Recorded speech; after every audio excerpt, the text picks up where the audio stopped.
पति को भगवान माना सत्यवान जी को, और उनकी आयु 1 वर्ष थी।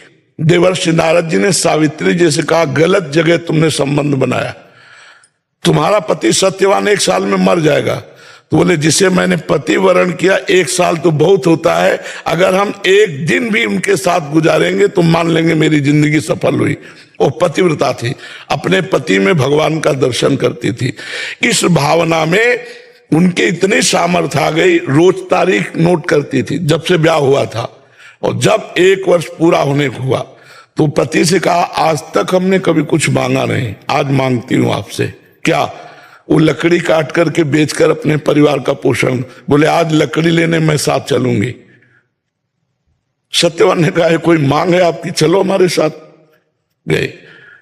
वो एक एक क्षण गिन रही थी। सत्यवान का सर दर्द हुआ, उनका सावित्री सर दर्द, बोले भगवान नीचे आ जाइए, अपनी गोद में लिटा लिया और सिंहनी की तरह बैठ गए कि देखते हैं कौन मेरे पति को ले जाएगा।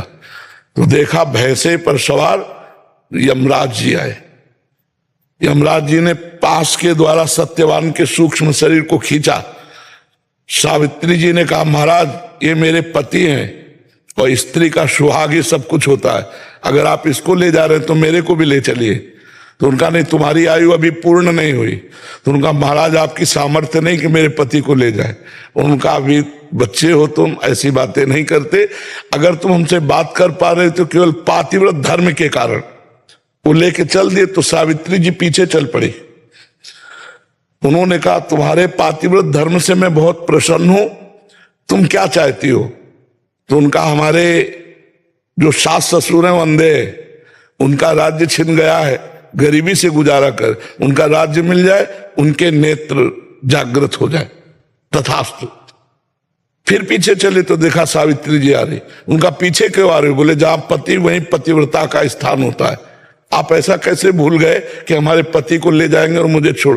बोले, एक वरदान और मांग लो। तो बोले, जो मेरे माता पिता है, अर्थात मेरे कोई भाई नहीं है, उनके पुत्र हो जाए। बोले, तथास्तु। फिर पीछे चल पड़े। धर्मराज ने कहा, आखिरकार आप क्या चाहती हैं? सत्यवान के सिवा और कुछ मांग लो और वापस हो जाओ, आखिरी वरदान। तो उनका, भगवान मेरे एक पुत्र हो जाए। बोले, तथास्तु।